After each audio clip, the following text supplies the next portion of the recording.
राधे राधे।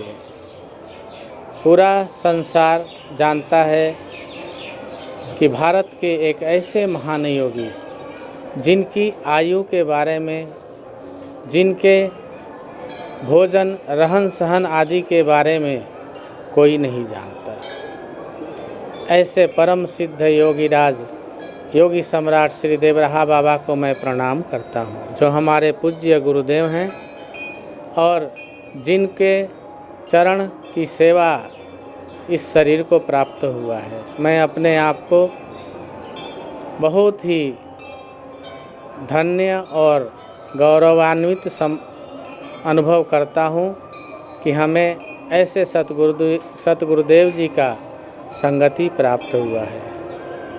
बाबा अष्टांग योग सिद्ध योगी, जिनका आहार पे और निद्रा आदि जितनी भी चीज़ें हैं, इन सभी पे पूर्ण रूप से अधिकार था। आप कभी भी कहीं भी बाबा का कोई फोटो या वीडियो देखें, बाबा का पेट नहीं दिखेगा आपको। उड्डयन बंध सिद्धि। बाबा एक ऐसे महान योगी जो 24 घंटे बंध और मुद्राओं के साथ अपना जीवन व्यतीत करते थे।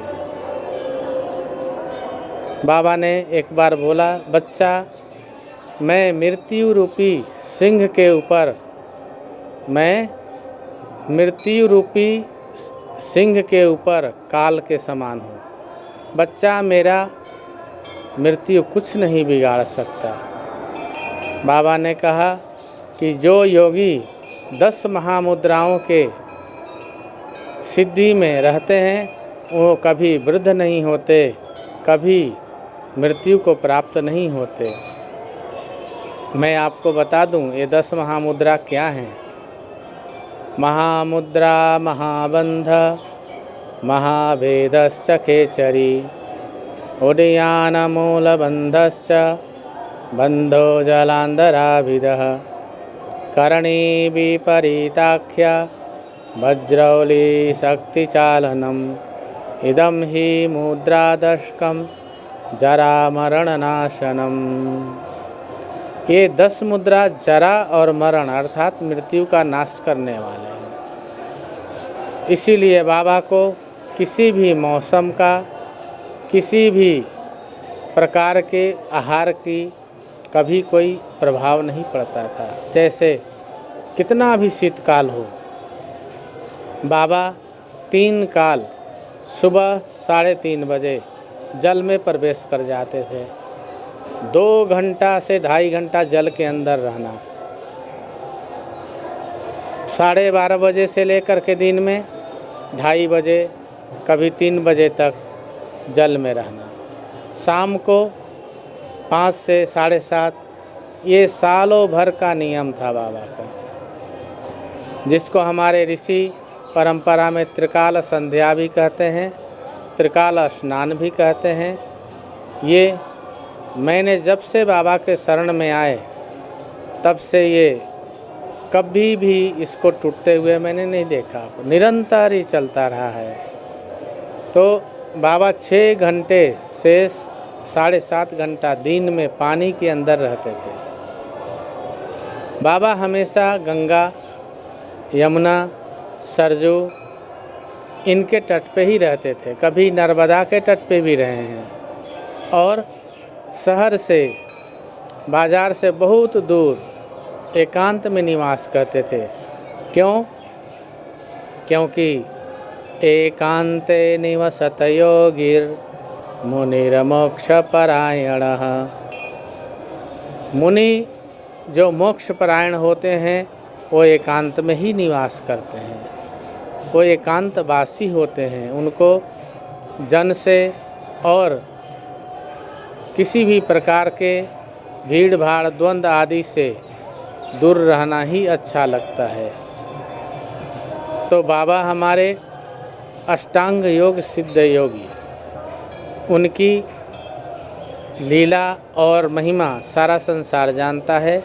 भारत के जितने भी राष्ट्रपति, उपराष्ट्रपति आज तक जो भी प्रधानमंत्री, गृह मंत्री जितने भी हुए हैं, सब बाबा से दर्शन किए हुए हैं। चाहे कोई भी पार्टी हो, बाबा के शरणागति सभी होकर अपना राज्य काज करते रहे हैं। आपने सुना होगा महात्मा गांधी, इंदिरा गांधी, जवाहरलाल नेहरू, सुभाष चंद्र बोस, ये सभी बाबा के चरणों में आए। और उसके अलावा जितने भी नए राजनेता हुए, राजीव गांधी जी, अटल बिहारी वाजपेयी जी, नरेंद्र मोदी जी, मुलायम सिंह जी, मतलब कोई भी पार्टी हो, बाबा के आशीर्वाद लेने के लिए सभी इच्छुक रहते थे। एक बार की घटना हमें याद है, बाबू जगजीवन राम जी बाबा के बड़े भक्त थे। बूटा सिंह जी, एक बार उन्होंने बाबा से प्रश्न किया कि बाबा, हम लोग दिन भर राजकाज में उलझे रहते हैं, कभी राम नाम लेने का फुर्सत नहीं मिलता, हमारा कल्याण कैसे होगा? बाबा हंस के बोले, अरे बच्चा, सतमार्ग पे चलते रहो, तुम्हारा कल्याण हम कर देंगे। तो बड़े खुश हुए, बोले अब हमें कोई चिंता नहीं है, मैं देश की सेवा करता रहूँगा। तो ऐसे ऐसे भक्त सभी संप्रदाय के, ये नहीं कि सिर्फ हिंदूवादी, नहीं, मुस्लिम नेता भी बाबा के दर्शन करते थे। यहाँ तक कि अरब देशों से लोग बाबा के दर्शन करने आते थे। इस प्रकार से बाबा किसी के लिए भी, सभी के लिए, जितने भी लोग हैं, किसी के लिए भी कोई भेदभाव नहीं रखते थे। और बाबा सबको प्रिय हैं और सभी बाबा को प्रिय हैं। बाबा हमेशा दया है बच्चा, दया है बच्चा बोलते रहते थे। बाबा की वाणी है कि बच्चा, संसार में दो बातों का ध्यान रखना चाहिए। अष्टादश पुराणेषु व्यासस्य वचनद्वयं परोपकाराय पुण्याय पापाय परपीडनम।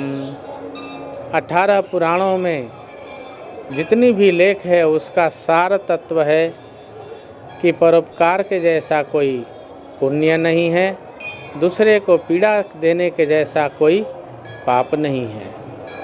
तो बाबा ने हमेशा ये संदेश दिया सभी को, कभी भी किसी को कष्ट मत दो, सभी ईश्वर के अंश हैं और सबका ध्यान रखना, उनका सेवा करना, यही परोपकार है। इसी से जनमानस का कल्याण होता है और प्रत्येक जीव इसका अधिकारी है। इस अधिकार को किसी से छीनना नहीं चाहिए और सबका कल्याण करने की चेष्टा करना चाहिए। बाबा हमेशा बोलते थे, बच्चा, हर मनुष्य का कर्तव्य है कि जन्म देने वाली जननी माँ और पिता, इनको कष्ट ना होने दे, क्योंकि माता पिता प्रथम गुरु माने जाते हैं, उसके अलावा प्रथम शिक्षक भी होते हैं। कभी भी किसी भी माँ बाप को कष्ट देना अर्थात ईश्वर को कष्ट देने के समान है। तो ईश्वर की भक्ति करनी हो तो सर्वप्रथम कहाँ से सीखना चाहिए? अपने माता पिता पितृ आदि का भक्ति करके ईश्वर की भक्ति की प्रारंभिक अवस्था वहीं से प्राप्त होती है।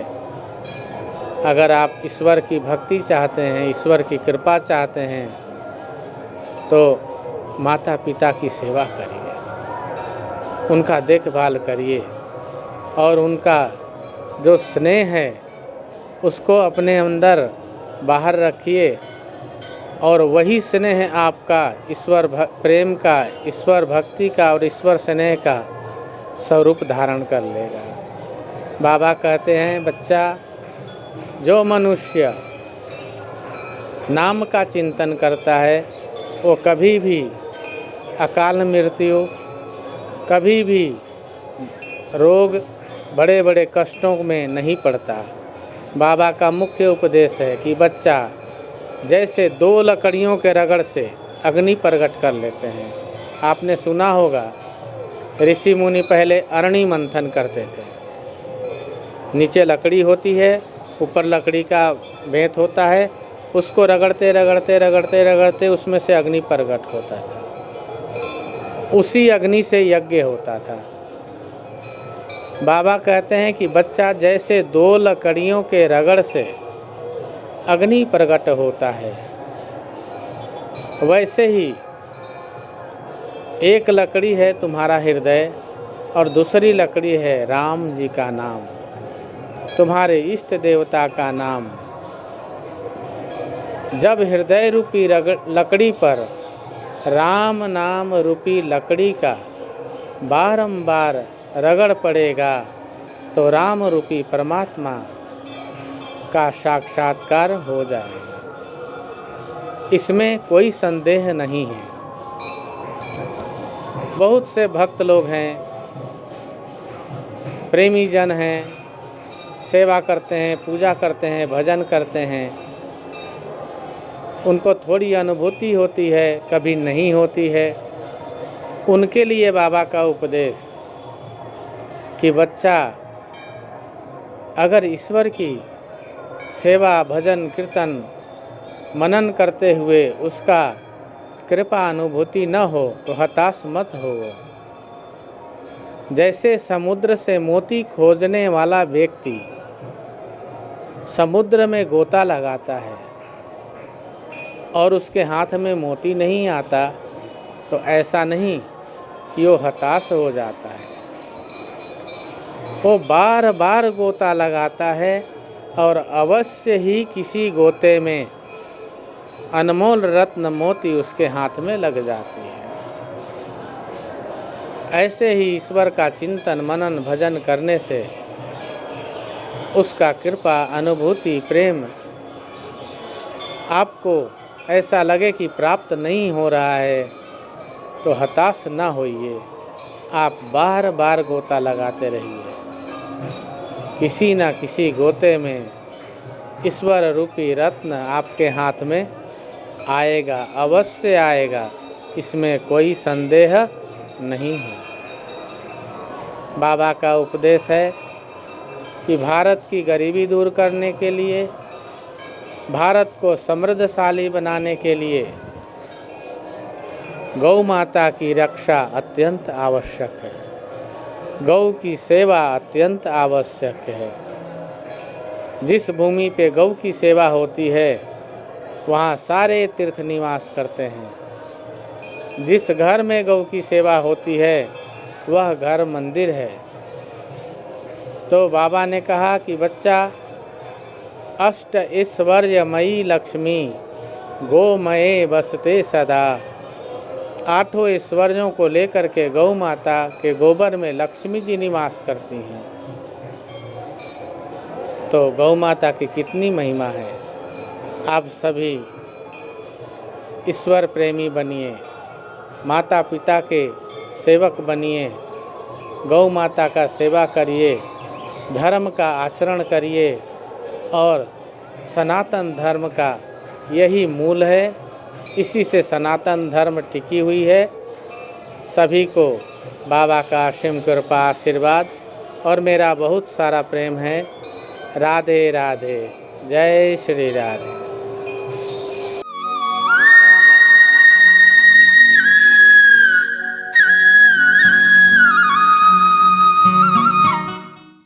आप हमारे संत वाणी चैनल को सब्सक्राइब करें, वीडियो को लाइक करें, शेयर करें और हाँ, बेल आइकन पर क्लिक करना बिल्कुल ना भूलें ताकि हमारी किसी भी वीडियो की सूचना सबसे पहले आपको मिले।